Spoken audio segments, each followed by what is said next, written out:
Hi, everyone. My name is Laura Hammock, and I'm the superintendent of Brown County Schools. I'm presenting a 10-year vision for Brown County Schools presentation, looking at where we are currently, which is school year 2020-2021, through at least school year 2030-2031. Thanks for joining today. So when we think about our vision for the next 10 years, we intentionally are thoughtful about everything that's happening in this photograph.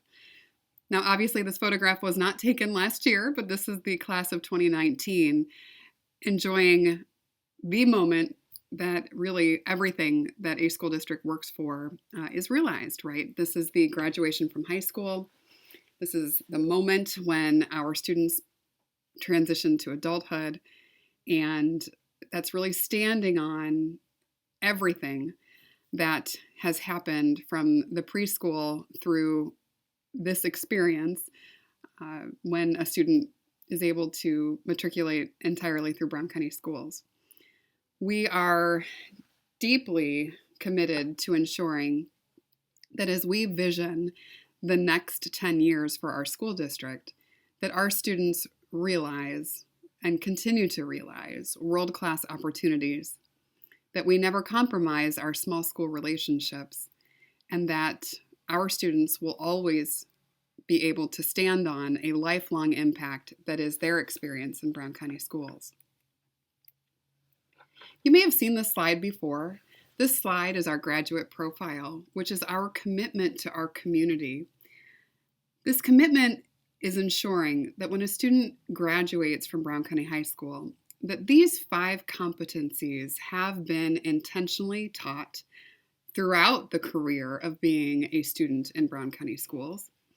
We commit to our community that a graduate is one who has had experience with and specific training in social and emotional wellness, that they are able to be communicators both in written and in spoken language, that through sincere engagement in their experience, that they are able to derive the most out of their educational experience as possible, that our students are innovators, that they are honestly are taught how to be innovative in thought, and that they have a profound work ethic for what is needed in their next step.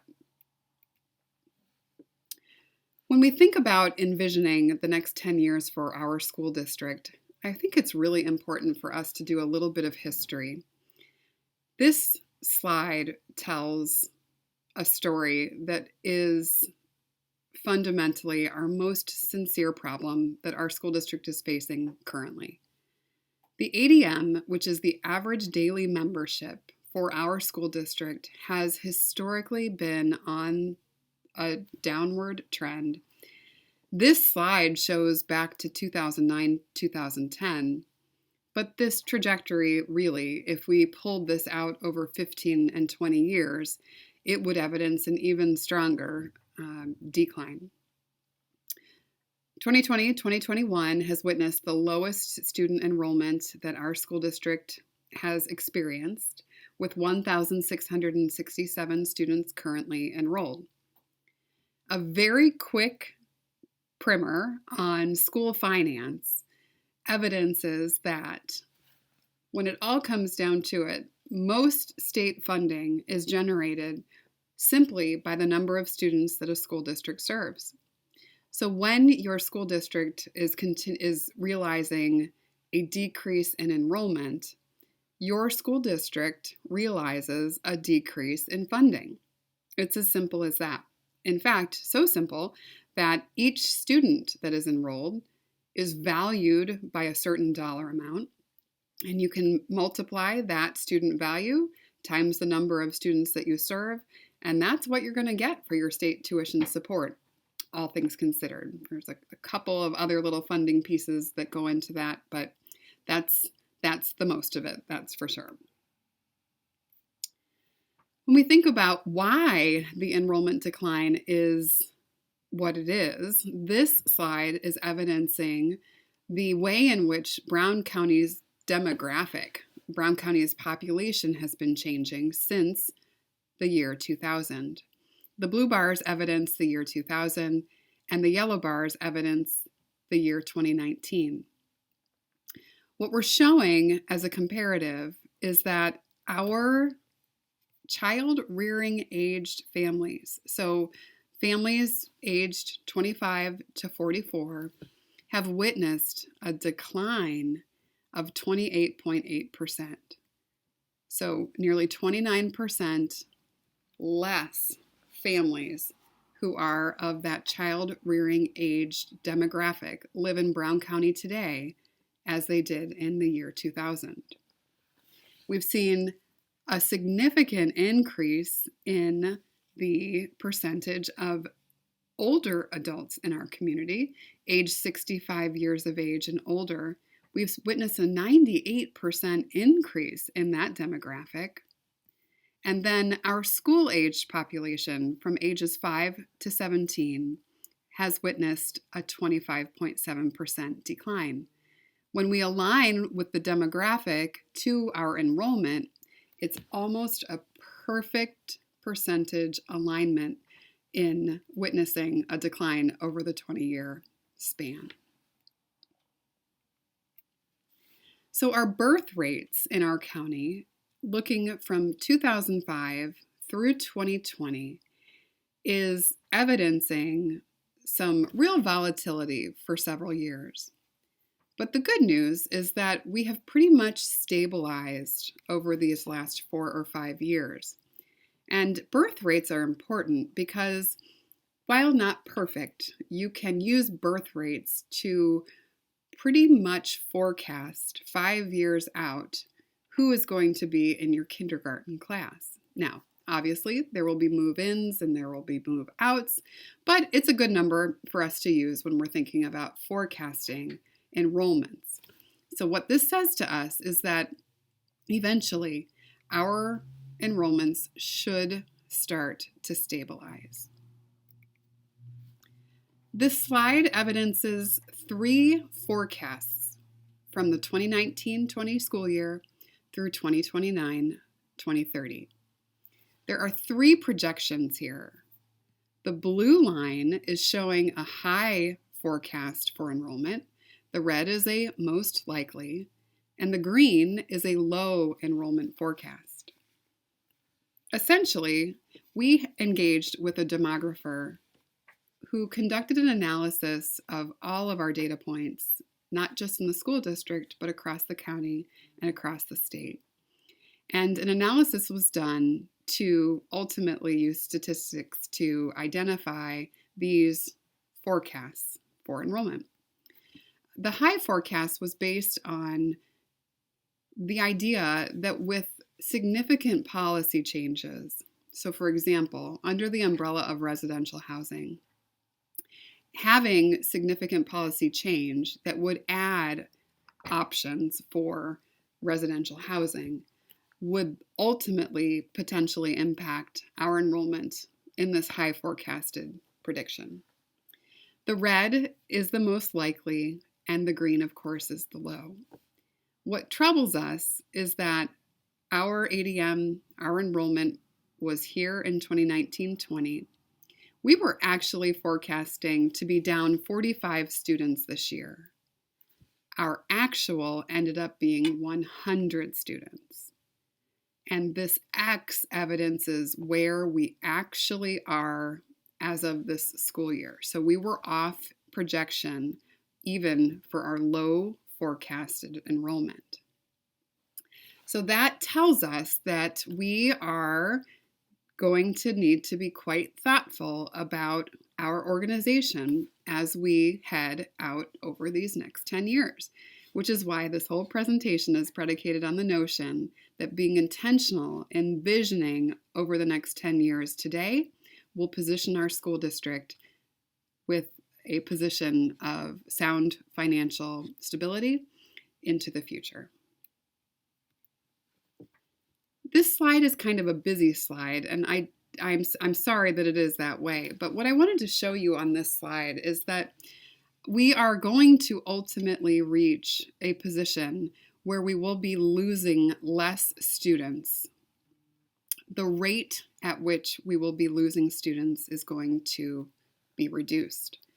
You can see here, as comparing 10 years between 2007 and 2016, we are down 16.4% in enrollment. 2010 to 2019, we were down 15.6%. 2013 to 2022, forecasted at 16.7% down. And here we start to work on our forecasts out to 2025 and then 2028. You can see that the rate at which we are going to lose students will be declining. So pretty much we will get to that position of stability that was evidenced by that birth rate that ended up being quite flat by the end on that previous slide.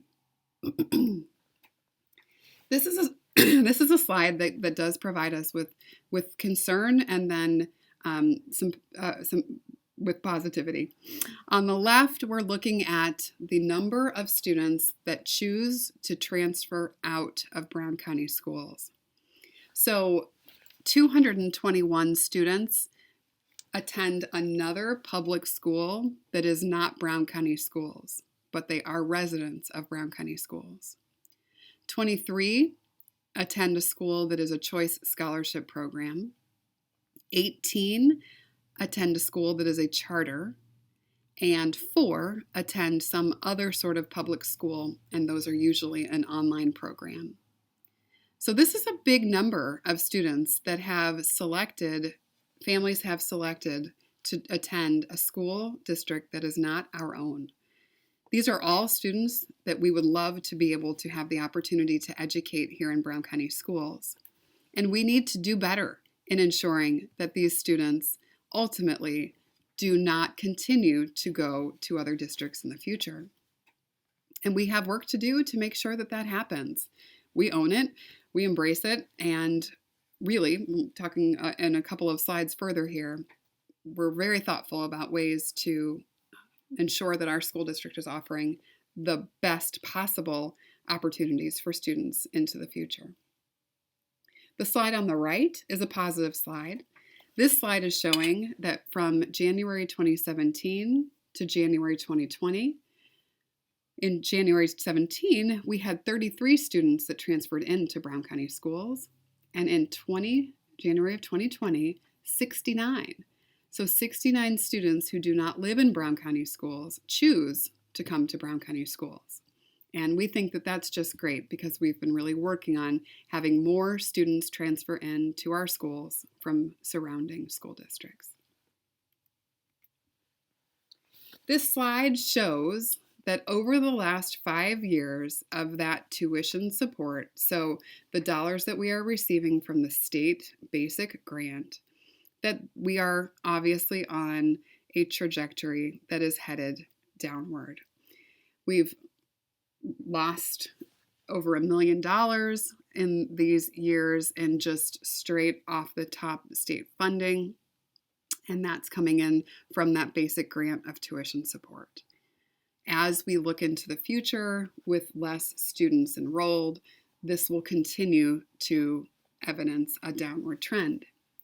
So in order for us to be responsive to that downward trend, we need to be thoughtful about finding ways that we can reduce our expenditures so that we can match the number of students that we're serving to the number of dollars received. We have had some concerns about just some unknowns. 2021 is a General Assembly session where our legislators are working on establishing the budget for the next 2 years. We were quite concerned that we might realize a reduction in K-12 education funding because of the state revenues being so down because of COVID. We were also concerned that there would not be full long-term compensation for students who attend school virtually. And we have our ongoing concerns about ADM decline, and we actually have an updated ADM count day that happens in February. So enrollment for us is very, very important this month. So these 3 things have been on our mind. Thankfully, it is sounding like our state leaders want to fully fund education and not cut, which is great news. And we are so grateful that that is the consideration that really seems to be their position as of today. As well, they're having conversations about fully funding our students who attend virtually, which is also a help as we go into the future. So I have 3 slides here that are going to show what has happened over the last 4.5 years. So I began as superintendent in school year 2016-2017. And the 3 slides that we're going to review are budget modifications that have been put into place since I got started in 2016. These reductions have served our district very well. First off, when I got started, we used to have 76 paraprofessionals employed. We are now down to 34. That's been a savings of $1.2 million. When I started, we had 148 certified teacher positions. We now have 121. That's a savings of 1.9. All of those reductions were done without having to issue any RIF notices.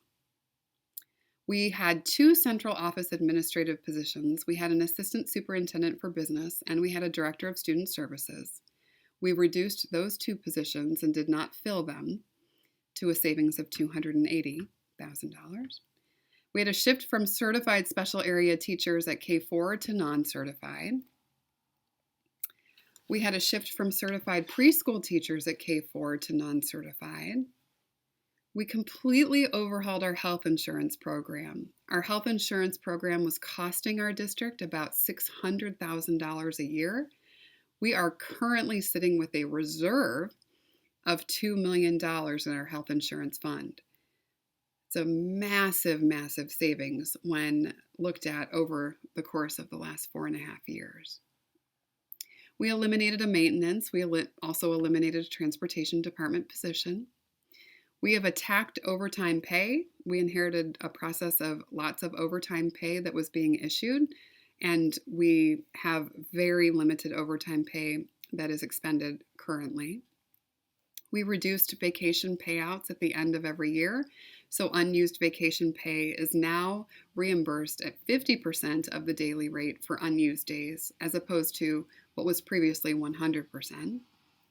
We reduced ECA positions.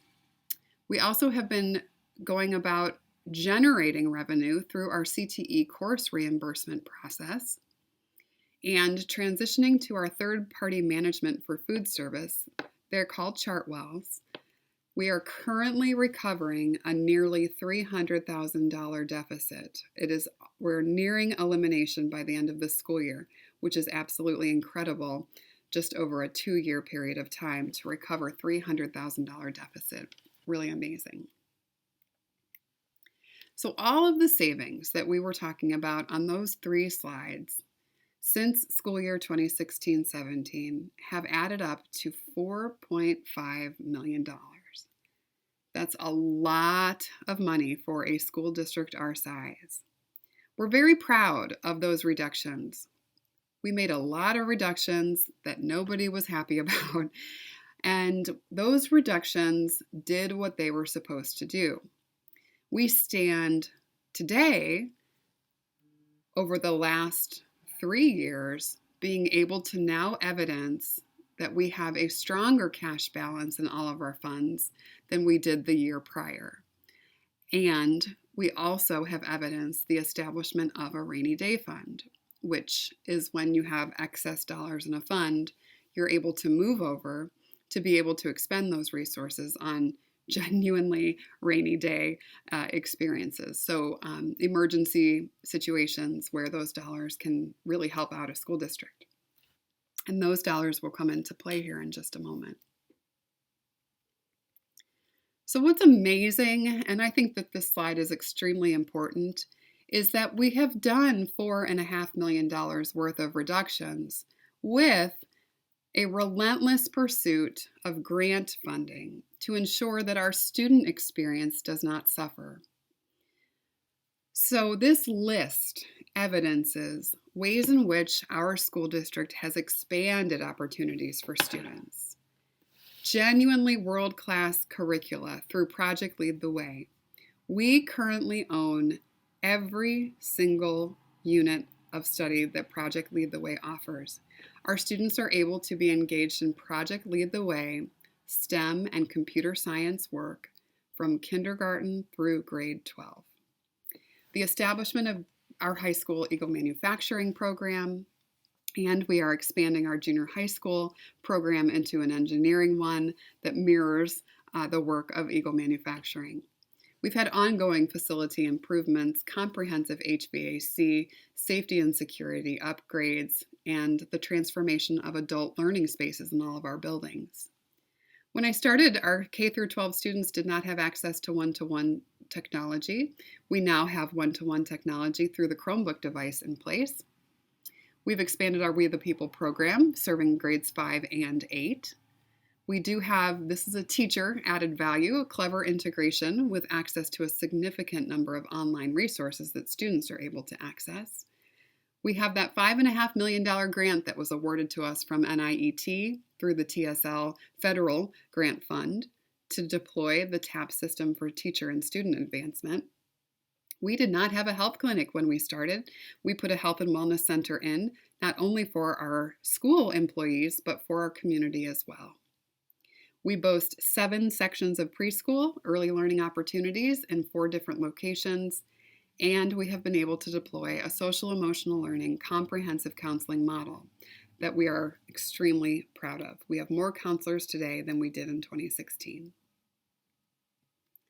We've also displayed a significant commitment to our community in that we have been faithful stewards of the 8-cent operating referendum.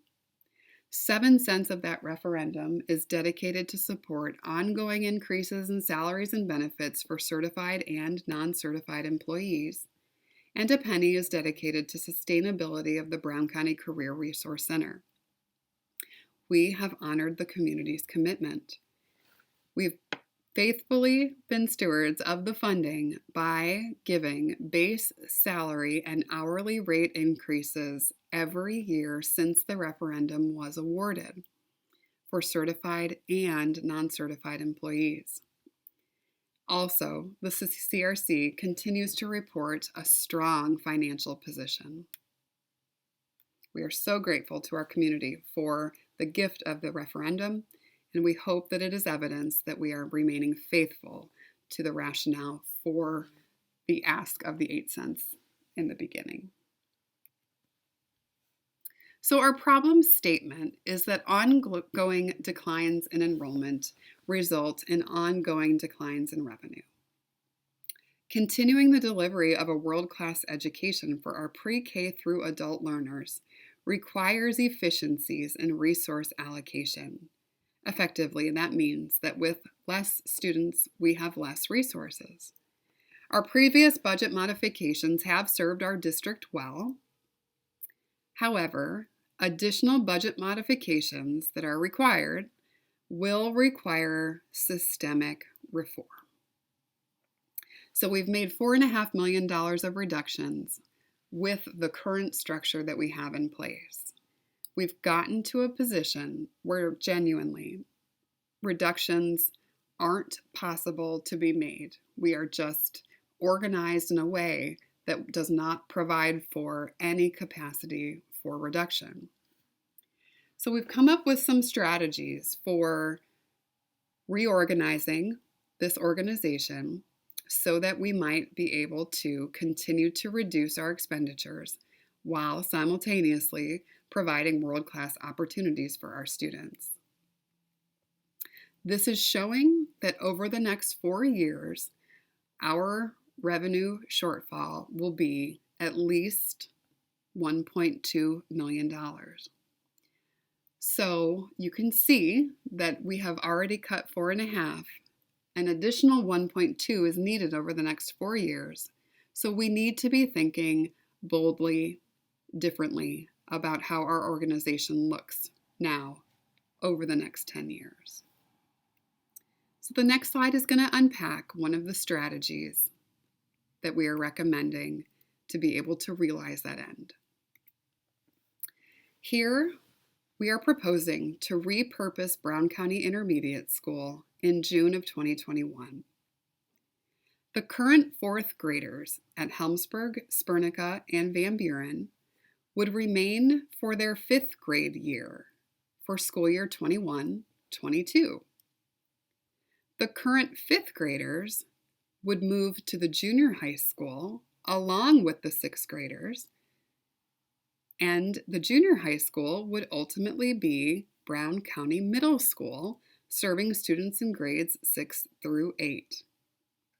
So to recap, Helmsburg, Spernica, and Van Buren would now serve students in preschool through grade 5, and Brown County Middle School would serve students in grades 6 through 8. Our staff will be distributed in the 3 elementary schools as well as Brown County Middle School according to their own licensure and where we have a level of need. Now, one of the reasons for making this shift is that by moving the 5th grades back to their own elementary and having the junior high transition to be a middle school serving grades 6 through 8, is by doing that, you reduce the number of staff that you need to employ. So we could go about a method of issuing reduction in force notices now for the end of the school year. We don't want to do that. We have an idea that will hopefully realize the end of needing to reduce the number of staff that we have through an innovative plan. That's the next slide. Here, we are offering a significant retirement incentive to all certified staff members. In the past, retirement incentives in this school district have been $10,000. The idea here is that if you commit to retirement, the district would issue you a lump sum payment to your 401A account to incentivize decision-making to enter retirement.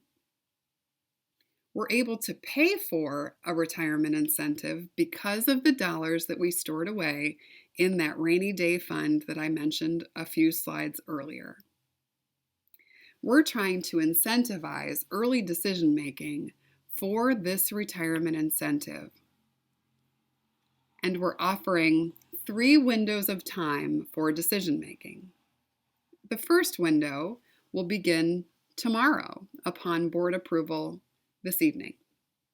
And that would offer $35,000 to any certified employees that elect to retire at the end of this school year.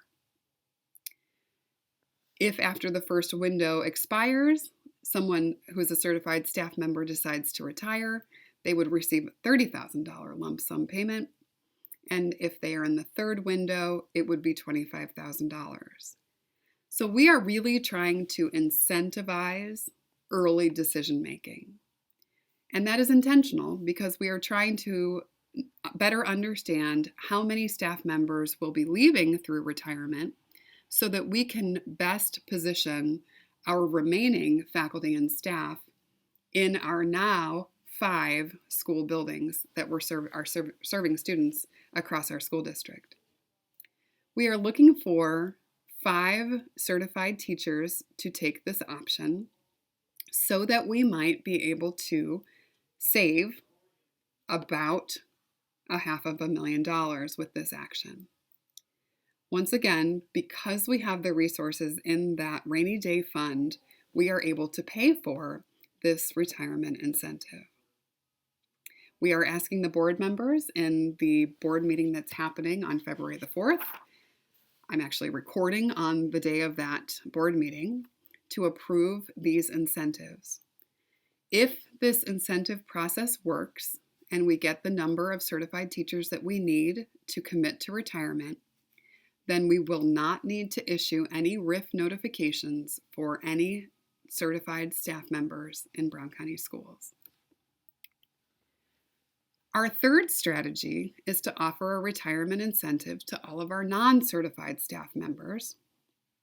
This incentive is much like the certified staff incentive, where there are 3 windows: $10,000, $7,500, and then 5. We mirrored this incentive to our previous certified staff incentives and also indicated this incentive as a proportionate share that is equal to the average salary for a non-certified staff member in comparison with a certified proportionate share, which is how we realized the $35,000 for the certified staff members. Here, again, we need to eliminate these positions or replace them with part-time, and we're looking for a prospective cost savings of at least $150,000 for non-certified staff, and that looks to be about 6 to 10 positions, depending on which positions elect retirement. And there are capacity impacts according to employment type in those retirement incentives for non-certified staff. We do plan to repurpose the intermediate school as an educational service center model. We intend to solve a problem that we have that's actually a really good problem, and it's the problem that the current CRC is at capacity. We have so much programming going on at the CRC now that if there is a need for an additional evening class, there is no more room at the Brown County CRC. By moving the Career Resource Center to the Educational Service Center space, which was BCIS, we'll be able to expand adult education under the umbrella of the Brown County Career Resource Center. Additionally, not sure you know this or not, but we have actually started a preschool program classroom down at the Brown County Intermediate School. We will keep that classroom there. We have plans to expand a classroom yet this summer to add a space for 2-year-olds, and it will be our plan that over the next few years, we would be able to expand that entire wing to serve infants, 1s, 2s, 3, 4, and 5-year-olds in that space. So a genuine early learning center in that space. If the retirement incentive fails, if we don't get enough certified teachers that indicate that they are going to retire, and if we don't get enough non-certified staff that indicate that they are going to retire, then we will need to issue reduction in force notifications for both of these employment categories. We're looking at least 5 certified staff positions, and we're looking at least 10 non-certified staff positions. Obviously, this is not what we want to do. That's why we are going the route of retirement incentive. We would much more prefer to take care of our employees in a way that through retirement can walk away from the district with a little extra money in their pocket, as opposed to being issued a pink slip and having a position just go away. We don't have to offer any retirement incentive. We could just go the route of reduction in force. We do not want to do that. The board does not want to do that. We are very, very hopeful that the retirement incentives are big enough to understand that accessing those dollars now is in the best interest of employees who are in that position. We do not intend to offer these retirement incentives in the future. We have the money now in rainy day, and this is the perfect deployment of those dollars that we have saved for just this purpose. It's really hard to think of this organization without Brown County Intermediate School, and I just need to stop and just take a moment to say that the work of that school has been absolutely extraordinary. It It's a wonderful building with wonderful teachers and staff and incredible students doing incredible things. So it's really hard to think of this organization without that building. However, once we settle into the notion that having Helmsburg, Spernica, and Van Buren being pre-K through 5 buildings, and the notion of Brown County Middle School now serving students in grades 6, 7, and 8, there really are some positive outcomes. First, this is a strategy to realize longer-term fiscal responsibility. We will simply need to employ less staff by making this transition. It's a really limited student and family disruption. First, research will evidence always that having fewer building-to-building transitions during the life cycle of an educational career actually positively impacts student achievement. So we're removing one whole hop in a building with students remaining at their elementary through the 5th grade and then going directly to the middle school. Second, for families, the 6th graders at the intermediate school are already headed up to the junior high, right, to be a 7th grader. The most significant disruption would be for that 5th grade class. They would be expecting to be 6th graders next year at the intermediate school, but they will just follow Mr. Austin up the hill with the 6th graders as well, and they will be students then at the new middle school as a 6th, 7th, and 8th grade building. There's a lot of really cool potential in a middle school concept, and Mr. Garman and Mr. Austin are being very thoughtful about what that'll look like.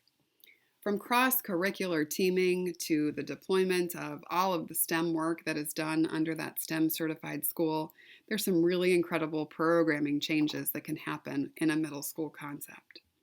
We are so excited to be able to expand our adult learning opportunities. This idea of the intermediate school now being more of a community center, we imagine that we will engage in our other partners across our community and open up that space for meetings and for other experiences that other agencies might need, a larger workspace to be in. Really expanding that birth to 5 early childhood care. Moving our moderate and severe special education program to be with their same aged peers. That's not happening right now, and that really speaks to us as a positive change. Continuation of the 5th grade athletic programming. Clearly, 6th grade programming will happen at the middle school, but we do have a vision to ensure that 5th grade athletic programming remains. Having a multi-purpose use of the gymnasium space at that building. Really engaging with Parks and Rec to make sure that they have the space that they need for their programming, and potentially even thinking about an administrative office transition down to that space in the summer of 2022. We haven't thought about a repurposing yet for the White House, but that is something that is very much on our minds.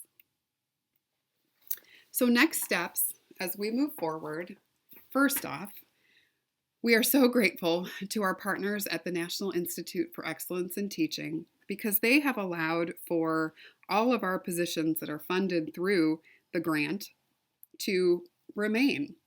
So while employees who are grant funded at Brown County Intermediate School will be in a new school next year, NIET will continue to pay for those placements.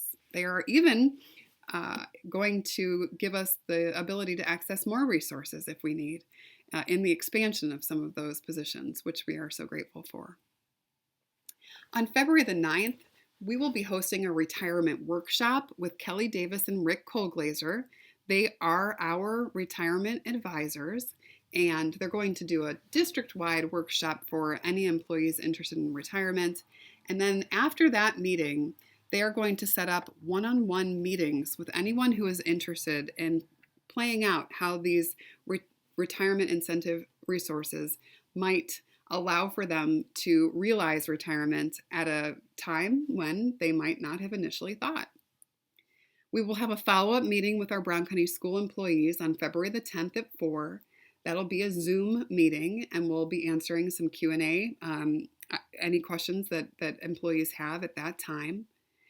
We're adding a page on our website under the Resources tab that's going to be titled 10-Year Vision for Brown County Schools. On that page, everything related to this transition will be housed. So this presentation will be there, as well as an FAQ document, which is going to be a summary of questions that we receive from our parents and our community members and our school community members to have just kind of a collection of questions as we go along. That served us very well when we were initially deploying our COVID-19 return to school plan, and we intend to do the same for this. I will be engaging with as many community agencies as I can over these next months to ensure that all of our areas of our county and local government, as well as service agencies, the Community Foundation, all of our partners across the community understand the why behind this proposal. We will ask for the Board of School Trustees to approve this comprehensive plan on February the 18th. And then we will begin the process of notifying where our individuals, certified and non-certified, will land. And that's really going to be a direct result of discussion with our Brown County Educators Association on how they would like to see that process roll out. Then we will begin with our maintenance team and custodial team and our leadership teams in each of the buildings to do some walkthroughs to make sure that we envision the spaces for the addition of our 5th grade classrooms in our elementary schools and for the integration and knitting in of 6th grade at what will now be Brown County Middle School. So we'll have a lot of work to do over these next few months of being thoughtful about a move of the Brown County Career Resource Center down to the Brown County Intermediate School Educational Service Center concept. That'll take a lot of work. And as we are thoughtful about how to move our teachers and our staff from that space out to their new homes. And we do think of our school district as very much a family. So moving from one home to the other is our concept there. That is the end of my presentation. I'm really grateful for your time. Thank you for sticking with me here. If you do have questions, please submit them and we will include them on the FAQ document. If you have a group that you would like me to present this presentation to, please don't hesitate to reach out to me. You can call me in my office, email, you name it. Get me any way that's easy for you. And I'm more than happy to talk through the why behind these decisions, where we're thoughtful about where we're heading over these 10 years and anything else that might be on your mind. What I commit to you is that the best is yet to come. We do believe that as hard as these next few months are going to be as we settle into our new normal, we do believe that we are going to be better on the other side of this. And we're going to be better because we are going to be together. And that's the most important thing. So thank you so much for your time. I appreciate you. And the best is yet to come.